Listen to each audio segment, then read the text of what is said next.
Hello guys, good day to everyone.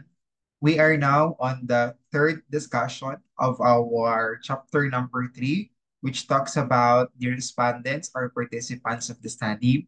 But take note, we have already our first video, which intends to discuss the first part of chapter number 3, yung tinatawag natin na research methodology and design. In this video discussion, tinuruan kayo ng Sir Joanny ano ba yung mga steps and procedures that we have to follow when we are making this section of our chapter number 3.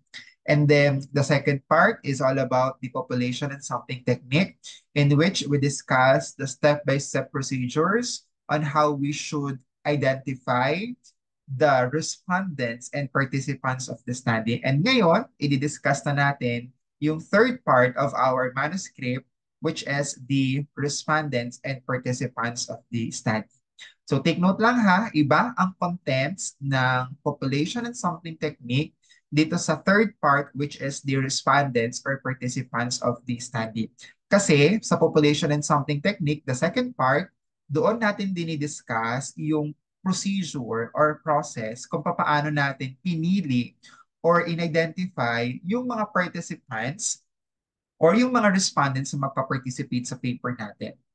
Dito naman, sa third part, which is the respondents of the study, i-discuss natin yung paano ba natin ipe-present, paano ba dapat natin i-present yung demographics and important information ng ating mga respondents or participants of the study. So allow me to share my screen to you to start our discussion on this part of our manuscript. Okay, there you go. So we have here the presentation of the different steps that we should follow when writing the respondents or participants of the study section of our manuscript. And the first step that we have to follow is that obviously, kailangan muna natin mag-provide ng brief introduction about our respondents and participants of the study. Sino-sino ba or saan ba natin kinuha yung grupo ng mga respondents or participants na magpa-participate sa paper natin? Okay? For our readers to have a good connection dun sa mga naunang part ng paper natin. And para makita din nila kung meron ba tayong consistency and alignment dun na sa mga naunang part ng ating manuscript. So tingnan itong example natin dito. Example, this study focuses on 3rd to 6th grade pupils enrolled in public primary school in Balayan, Batangas. So malinaw, okay? Sino-sino yung magpa-participate sa paper natin? Saan natin sila kinuha? Ang mga magpa-participate is yung mga nasa 3rd to 6th grade mula sa public school sa Balayan, Batangas. And then, dapat mag-provide din tayo ng short but sweet explanation. Bakit sila yung napili natin? They were selected because of they have experienced the shift to online learning during COVID-19 pandemic, which affect their engagement in online learning tools. So napakita natin dito kung sino yung respondents natin as well as the explanation bakit sila yung pinili natin. Okay, so that's good. So let's now move on the second part or the second step. Ang second step ng ating respondents and participant of the study is that kailangan mag-provide tayo ng explanation. Bakit ang bilang ng respondents natin is ganito? Ano yung explanation behind that? What is the rationale behind that? Kasi sa katulad nga ng nasabi ko sa inyo during our discussion doon sa sampling and technique, one of the questions that your panelists will be asking to you during your defense is the reason behind the numbers of the respondents and participant of the study. And it is very important na dun pa lang sa manuscript natin na nakalagay na yung explanation kung bakit ganito yung bilang na dapat mag-participate sa paper natin.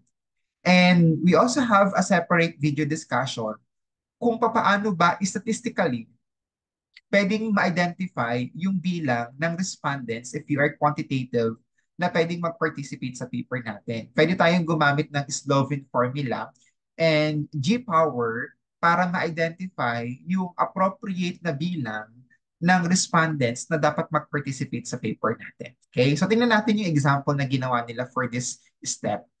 The research aims to include a total of 150 pupils representing a diverse demographic profile across different grades and genders. This sample is selected to ensure statistical significance and to capture a range of experience related to online learning tools. So dito sinabi yung bilang. There will be 150 pupils na magpa-participate sa paper. And ito ay manggagaling mula grade 3 hanggang grade 6 with different genders. And then, after that, meron lang silang may clean sentence dito na nagpapaliwanag bakit 150. Kasi naniniwala ang mga researchers that this 150 will ensure statistical significance regarding the experiences related to online learning tools. Okay. Then after that, halimbawa, napakita na natin or nasabi na natin yung bilang ng respondents and the explanation behind the number. Kailangan nating mag-insert ng table na kung saan maipapakita natin yung demographic profile na na-mention natin na kailangan for our chapter number 3 na hindi kasama sa statement of the problem. Okay? Kasi kung ang demographic profile ninyo ay kasama sa statement of the problem, ang presentation dapat nito ay nasa chapter 4. Pero kung ang demographic profile ay hindi naman na-mention sa SOP ninyo, so it should be presented on chapter number 3. Okay? Tingnan natin kung kung paano nila pinresent ang demographic profile. Table number 1, obviously the first table in chapter number 3, distribution of respondents by grade level. Grade levels nakalagay dito. 3, 4, 5, 6, then total. And then frequency. Ilan na magpa-participate sa grade 3? 35. Sa grade 4, 40. Sa grade 5, 35. Grade 6, 40 with a total of 150. Then after that, the percentage. 23, 27, 23, 27, then 10%. Okay? Then after that, the next step is the explanation of the data. Obviously, my dear researchers, bakit kailangan natin i-explain yung table or yung information na nakalagay sa table? Please be reminded, hindi lahat ng readers natin marunong magbasa ng information na nakalagay sa table or yung mga information na nakalagay sa graphical illustration. So, for us to help them na ma-comprehend yung content ng tables or ng mga graphical illustration na meron tayo, kailangan nating maglagay ng explanation after the illustration. So, tingnan ninyo to. The grade level distribution of respondents show a balanced representation across 3rd to 6th grades, with grades 4 and 6 each having the highest number of respondents with 27%. This distribution allows for comprehensive analysis of how different grades experience and engage with online learning tools, ensuring that findings are relevant across various educational stages. So maaari na ang grade 4 and grade 6 na population ng mga respondents natin is mas mataas as compare sa grade 3 and grade 5. And that's also the reason kung bakit sila yung may pinakamataas na percentage of respondents na magpa-participate sa paper na ito. Okay po? Magtingin pa tayo ng ibang mga example. Halimbawa, you were able to follow yung 4 steps kung paano ba dapat ginagawa yung respondents or participants of the study section na paper natin. Paano natin siya ipepresent?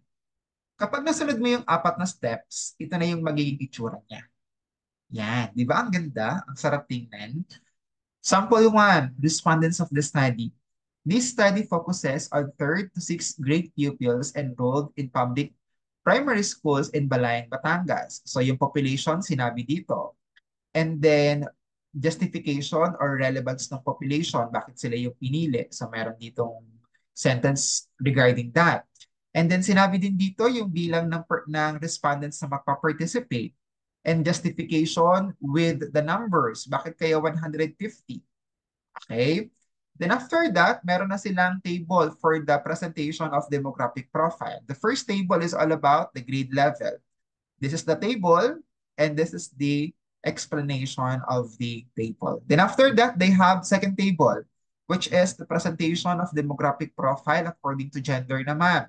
So this is male, female, non-binary. So, merong non-binary tayo sa pamimilian just to give respect dun sa mga participants natin or respondents natin na in-identify nila ang sarili nila as non-binary.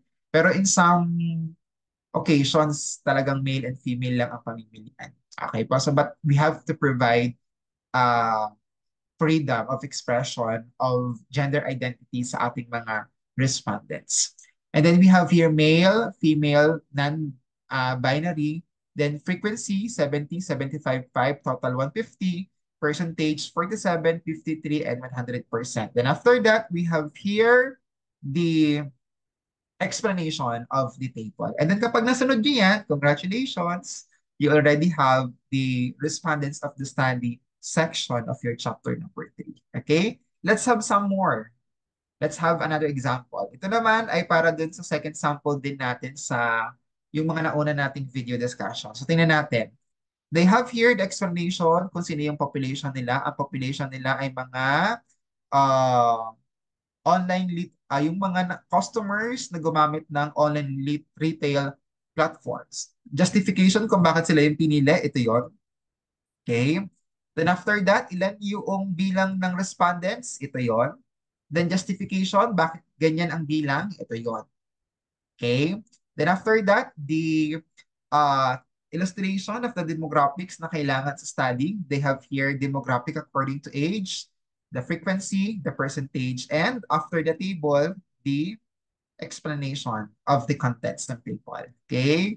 Then after that, second table, presentation of demographics according to gender, male, female, non-binary, frequency, percentage, and then after that, we have here the explanation of the contents ng table natin. Then, meron pa tayong table, which is table number 3. Ito naman ay may kinalaman sa distribution of respondents by shopping behavior. Gaano sila kadalas? Frequent, occasional, rarely, frequency, percentage. Then after that, the explanation of the contents of the table. Okay po. Sir, paano po naman kapag qualitative kami? Kasi ito, more on mixed method and quantitative itong pinapakita ng Sir Joel. Meron akong nakitang sample ng qualitative research. Do, di ba sabi natin, pag qualitative, hindi naman require or hindi naman nangangailangan ng numbers. Pero meron akong nabasa or hindi naman daw nangangailangan ng mga tables for the presentation ng numerical data kapag qualitative research. Pero meron akong nabasang article. This is part of the excerpt ng book ni Creswell and Creswell. Nakalagay dito, before natin ipakita yung sample, nakalagay dito, tiningnan ko, is it required na meron tayong table sa qualitative research? Sabi dito, in qualitative research, tables are not strictly required but can be beneficial for several reasons. Ibig sabihin, hindi naman daw required na gumamit tayo ng tables kapag qualitative ang ating methodology. Simpleng narration lang kung sino-sino yung respondents natin or I mean kung sino-sino yung participants natin, bakit sila yung napili natin, ilan yung bilang, then bakit ganun yung bilang. Pwedeng ganun na lang kasimple kapag qualitative. Pero sabi ni Creswell and Creswell, pwede pa rin tayong gumamit ng table, even the qualitative yung research natin, for several reasons. Number one, for the clarity and organization. Siyempre, di ba, pag may tables tayong pinapakita, mas madali siyang intindihin, mas madaling unawain yung content ng binabasa natin kapag meron tayong illustration na nakikita. Then after that, summarization. Merong iba dito, kukunti lang yung time sa pagbabasa. So with that, tingnan lang nila yung table, lalo't magaling silang mag-analyze ng table, nakikita na nila yung synthesized content noong part na yun. And then for comparison and visual appeal. Okay, but take note, in qualitative research, hindi natin kailangan or hindi nire-required na kailangan may table tayo. It's up to the researchers if they want to make table. However, qualitative research often emphasizes the narrative descriptions and in-depth analysis of participants' experiences. So extensive reliance on tables may not be necessary. Researchers should consider the specific goals of the study, the needs of the audience when deciding whether to include the table. So kailangan daw natin talagang pag-aralan mabuti if we really need to put tables on our qualitative research. Okay? But to give you an example of qualitative research, ito yung qualitative research na may table. Okay, we have here an example of qualitative research na mayroong table. So, sinabi dito kung sino yung kanilang participants and then justification kung bakit sila yung pinili, the relevance. Bilang ng participants na magpa-participate and then justification kung bakit ito yung naging number of participant na magpa-participate. In some occasion, katulad ng nasabi ko sa inyo kanina, pwedeng mag-end na kayo dito kung ayaw ninyong gumamit ng table. Pwedeng yan na lang. Pwedeng hindi na kayo maglagay ng visual presentation. Pero for the benefit, yung diniscuss ko sa inyong apat na reason kung bakit dapat gumamit ng table, pwede kayong maglagay ng table katulad nito. Table 1, distribution of participants by years of experience in accounting. So we have here the tables or the table and the explanation of the table. And then table number 2, type of organization, the frequency, the percentage, and the explanation. Then after that is table number 3, gender, male, female, ito na lang, male and female na lang, frequency, percentage, then explanation of the table. Okay, so that's it. That's how we compose. That's how we make our respondents or participants of the study section of our research paper. So I hope and I pray that you learned something regarding on how we should make, compose, and write our third part ng ating manuscript. So good luck and God bless to everyone. Enjoy writing your research manuscript and God bless.